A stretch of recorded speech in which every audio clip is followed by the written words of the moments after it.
Hey everyone, this is Tim from Your Six Studios. Today in this video I'm going to show you how to connect and pair your SoundCore earbuds to your Samsung phone. So this is easy to do. Let's go to settings on my Samsung phone. So I believe you can swipe down from the top.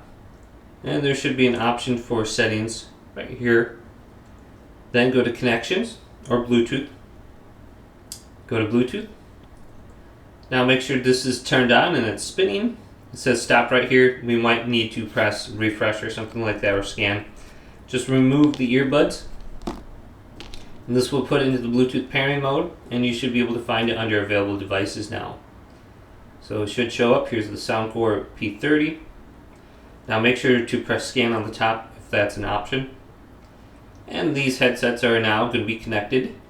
So you can see right here.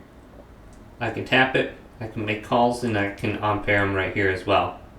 So it's a little bit easier to bring to a new device. But hopefully this video did indeed help you out. If it did, leave it a big thumbs up and subscribe to my channel down below.